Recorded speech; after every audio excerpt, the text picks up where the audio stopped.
우리가 레위기 11장부터 15장까지는 정결과 이 부정결에 관련된 말씀이었습니다. 그런데 정결함이라는 것은 늘 생명과 관련되고 부정함이라는 것은 죽음과 관련되어 있음을 우리가 보게 됩니다. 그런데 특별히 오늘 레위기 14장에서는 나병에서 오늘 깨끗함을 받았을 때 정결이 선포되어지는 말씀이 바로 오늘 이 레위기 14장 말씀입니다. 하나님께서는 우리의 삶에서 무엇이 부정하고 정결한지를 알려주시는 것뿐만 아니라 우리가 정결케 되었을 때 정결함을 받은 우리의 삶에서 어떤 것이 나타나는지에 관해서도 더 중요하게 말씀을 하고 계십니다. 특별히 오늘 14장에서는 나병 환자, 오늘 몸에 있는 이 각종 악성 피부병이 나았을 때 어떻게 정결 예식을 취하는지에 관련된 말씀이 레위기 14장의 말씀입니다. 그런데 이 나병이라는 것은 우리의 죄라는 것을 가장 잘 설명해 주는 것이 바로 이 나병입니다. 성경의 말씀에 보면은 또한 이 나병이 죄와 관련되어서 나타나지는 것들을 우리가 몇 가지를 볼 수가 있습니다. 민수기 12장 말씀에 보면은 하나님의 세우신 지도자였던 모세를 비방했던 이 미리암이 그의 비방함으로 말미암아 하나님 앞에 심판을 받아서 나병이 걸린 것을 볼 수가 있습니다. 우시아 왕은 그 마음이 교만하여서 하나님께서 세우신 제사장이 집례해야 되는 제사를 집례하려고 했다가 이 문둥병이 발했던 모습을 볼 수가 있습니다. 그래서 때로는 성경에서는 이 문둥병이 죄로 말미암아 생겨졌다라는 것을 우리에게 말씀을 합니다.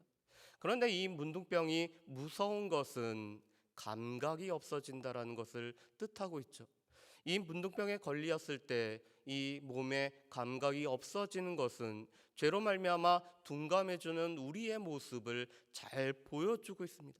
그뿐만 아니라 이 악성 피부병이 또한 전염성이 강하다라는 것은 죄의 오염과 죄의 이 전염성을 우리에게 말씀을 해줍니다. 그뿐만 아니라 이 문둥병은 무엇보다도 이 사회적인 질병이었습니다. 공동체에서 추방당할 수밖에 없는 것이, 그래서 짐 밖에서 살 수밖에 없는 것이 바로 이 문둥병이었죠. 특별히 우리 13장 말씀에 보면은 이 나병에 걸린 환자가 이렇게 외쳐야 되는 것을 우리가 볼 수가 있습니다. 우리 13장 45절과 46절 말씀을 한번 보실까요?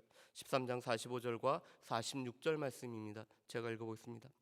나병 환자는 옷을 찢고 머리를 풀며 윗입술을 가리고 외치기를 부정하다 부정하다 할 것이요 병 있는 날 동안은 늘 부정한 것이라 그가 부정한즉 혼자 살되 진영 밖에 살지니라. 아멘. 오늘 45절 말씀에 보면은 부정하다 부정하다 외침으로 말미암아 자신과 접촉된 사람들이 부정해지지 않도록 오늘 외쳐야 되는 것이 오늘 이 나병에 걸린 환자가 해야 될 일이었습니다. 그뿐만 아니라 46절 말씀에 보면은 그가 부정하기 때문에 병 있는 날 동안은 계속 부정했기 때문에 짐 밖에서 혼자 살 수밖에 없는 것이었습니다. 그래서 문둥병 환자는 개인적인 질병일 뿐만 아니라 오늘 공동체 밖에 살아갈 수밖에 없는 사회적인 질병이 바로 이 나병이었습니다. 그런데 오늘 말씀해 보면은 이 나병이 오늘 나아지고 회복되었을 때의 절차에 관해서 오늘 1절부터 9절까지는 오늘 제사장이 짐 밖에 나가서 오늘 환부를 살펴보고 오늘 정하다라고 오늘 선포하는 말씀이 9절까지입니다. 그리고 10절부터 20절까지는 그렇게 정결함을 선언받았던 이 환자가 하나님 앞에 정결 예식을 통해 오늘 제사를 통해서 오늘 많은 사람들 앞에 오늘 이 정결함을 오늘 증거하는 모습이 10절부터 20절까지의 말씀인 것을 보게 됩니다. 우리 말씀을 한번 보실까요? 우리 3절 말씀과 우리 3절부터 6절 말씀을 우리 같이 한번 보겠습니다. 3절부터 6절 말씀입니다. 우리 같이 한번 읽어보실까요? 3절부터 6절입니다.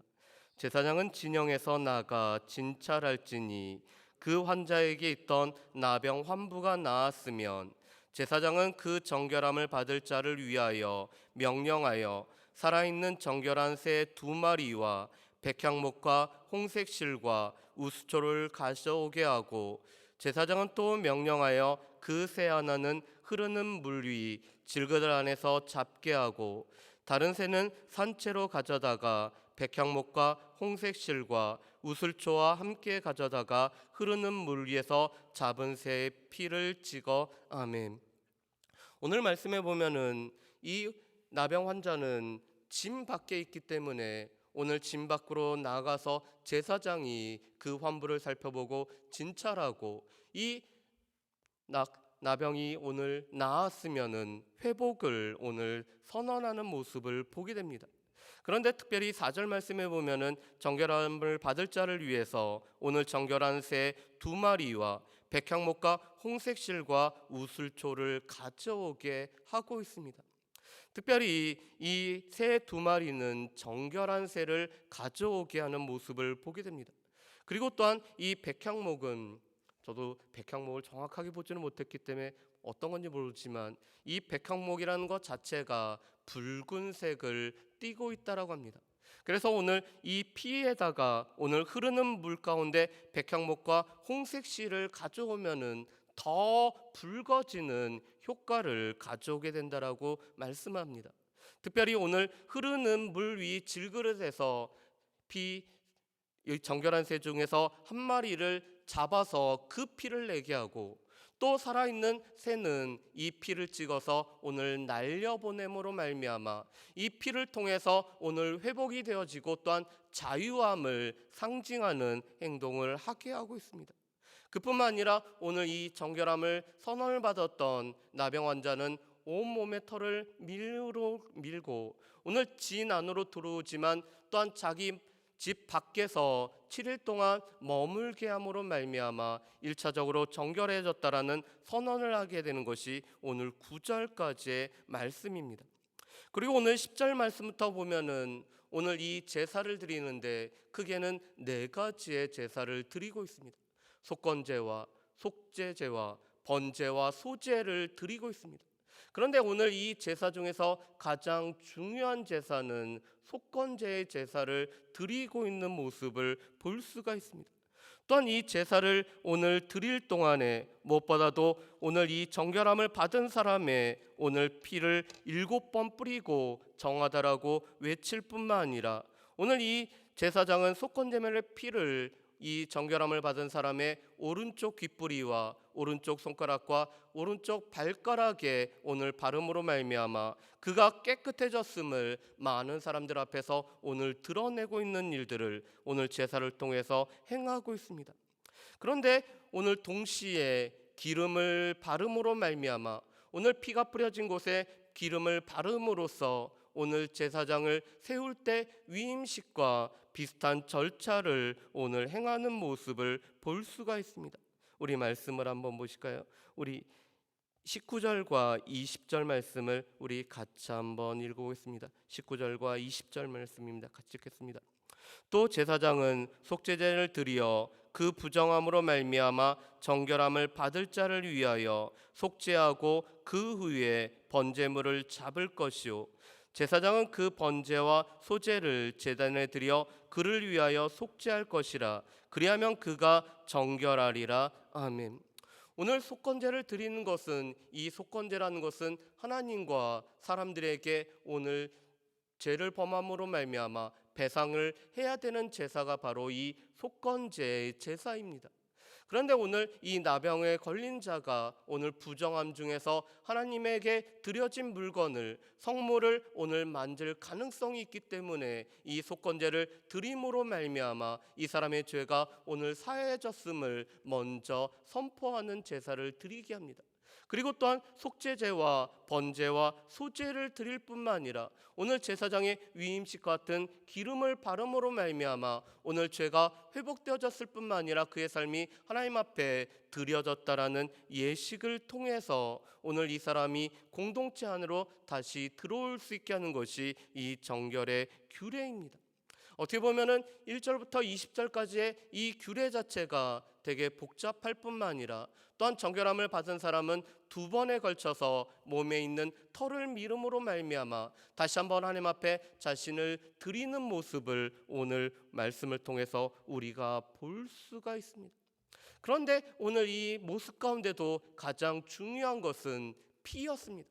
오늘 정결한 새의 피를 잡을 뿐만 아니라 또한 새 한 마리는 이 피를 묻히고 놓아줌으로 말미암아 오늘 이 나병 환자가 정결함을 받았을 때도 여전히 피 흘림이라는 것이 오늘 이 사람이 정결케 되는 일에 가장 중요한 것을 우리가 알 수가 있습니다. 그런데 이 말씀은 또한 우리 가운데는 예수 그리스도와 또한 나병에 걸린 사람들과의 관계를 통해서 우리가 몇 가지를 생각해 볼 수 있습니다. 나병에 걸린 사람은 스스로 부정하다 외침으로 말미암아 누구든지 가까이 오게 하지 않을 뿐만 아니라 또한 자신이 다른 사람들 앞에 나아갈 수가 없었습니다. 그래서 누가복음 17장 말씀에 보면은 10명의 나병 환자가 예수님 앞에 나왔지만 멀찍이 서서 우리를 고쳐달라고 외치는 모습을 보게 됩니다. 그들은 가까이 나아갈 수가 없었기 때문에 그렇죠. 그렇지만 마태복음 8장에 보면은 그런 규례를 무시하고 오늘 낫기 위해서 예수님 앞에 나아갔던 이 나병 환자를 우리가 볼 수가 있습니다. 그런데 그 나병 환자를 예수님은 만지시고 오늘 그를 깨끗하다고 오늘 고치시고 선포하시는 모습을 보게 됩니다. 나병은 다른 사람들을 부정케 한다라고 했지만 오늘 예수님은 오히려 그 사람을 만지심으로 말미암아 나병에 의해서 예수님이 부정하게 되는 것이 아니라 오히려 예수님이 만져주심으로 말미암아 그 사람을 깨끗하게 하고 있습니다. 그뿐만 아니라 예수님은 이 나병 환자에게 그 몸을 제사장에게 보일 뿐만 아니라 예물을 드림으로 말미암아 오늘 나음을 받았음을 이 제사장을 통해서 확증하고 또한 공동체로 들어올 수 있는 이 일들을 명하고 계심을 보게 됩니다. 누가복음 17장에서도 예수님은 멀리 떨어져 있는 10명의 나병 환자에게 제사장에게 가서 그 몸을 보이고 예물을 드리라고 말씀을 하고 있습니다. 예수님 자신이 이 나병으로 인해서 부정하지 않을 뿐만 아니라 오늘 예수님은 그를 만지시고 또한 그를 고치시는 근원이 되신 분이 바로 예수님일 뿐만 아니라 오늘 예수님은 이 레위기 14장 말씀 그대로 오늘 이 규례를 따라서 제사장에게 몸을 보이고 예물을 드리게 함으로 말미암아 오늘 그가 고침을 받았다라는 것을 많은 사람들에게 확증케 하는 절차를 갖추고 계십니다. 왜 그러실까요? 오늘 예수님은 이 제사장에게 보임으로 말미암아 오늘 그가 공동체로 들어올 수 있는 길들을 열어주시고 있기 때문에 그렇습니다. 전에는 나병으로 인해서 이 집 밖에 나가 살 수밖에 없고 공동체 밖에 격리되어 살 수밖에 없었지만 오늘 예수님이 만져주시고 고쳐주셨기 때문에 이제는 공동체 안으로 들어와서 하나님과 화평을 누리는 속건제와 속죄제를 통해 하나님과 화평을 누릴 뿐만 아니라 또한 자신의 몸을 하나님 앞에 드리는 번제와 소제를 통해서 또한 많은 사람들에게 자신이 깨끗해졌음을 알리고 또한 공동체 안에 살 수 있는 길을 예수님이 열어주셨음을 말씀하고 있습니다. 그리고 궁극적으로는 오늘 정결한 새가 피를 흘렸던 것처럼 예수 그리스도의 보혈이 나병과 같은 우리의 죄의 문제를 해결했을 뿐만 아니라 우리를 정결케 하고 우리를 주의 공동체 안에 들어오게 하셨음을 예수님은 우리에게 보여주고 말씀을 하고 계십니다. 그렇기 때문에 오늘 이 나병 환자의 정결하게 하는 규례는 13장에 오늘 판멸하는 것 이상으로 우리 가운데 더 중요한 말씀인 것을 보게 됩니다. 우리가 깨끗하게 고침을 받고 우리가 회복되어지고 그렇다면 우리의 삶이 이제는 주님 안에 들어오게 되는 것을 잘 보여주는 말씀이 오늘 레위기 14장의 말씀인 것을 보게 됩니다. 바라기는 이 말씀을 통해서 또한 우리가 정결의 예식을 통해 특별히 예수 그리스도의 보혈로 말미암아 우리가 깨끗함을 받았을 뿐만 아니라 이제는 주의 몸된 공동체 안에 들어와 살 수 있게 하시는 길을 내어주신 예수 그리스도를 기억하고, 또한 우리의 삶이 제사장이 기름을 바른 것처럼 오늘 위임식 때 세워진 것처럼 주님은 우리를 깨끗하게 했을 뿐만 아니라 주님의 일을 위해서 우리를 세우는 과정이 있음을 우리가 오늘 말씀을 통해 보게 됩니다. 그렇기 때문에 우리 또한 주님으로부터 깨끗함을 받은 우리의 삶은 주님 앞에 드려지는 헌신의 삶일 뿐만 아니라 또한 주님의 우리를 구속하신 그 은총을 기억하며 은혜 가운데 우리의 몸을 하나님 앞에 드리는 헌신의 삶을 살아가야 됨을 이 말씀을 통해 우리가 볼 수 있습니다. 그래서 우리는 이 말씀을 통해서 정결케 된 우리의 삶이 주님 앞에 드려지고 쓰임받기를 다시 한번 소망할 뿐만 아니라 우리가 깨끗한 공동체 안에 들어와서 이 공동체의 모든 은혜와 축복을 누리는 복된 삶을 살아가고 있는 것이 우리임을 기억하며 살아가는 저 여러분들 되시기를 주의 이름으로 축복합니다.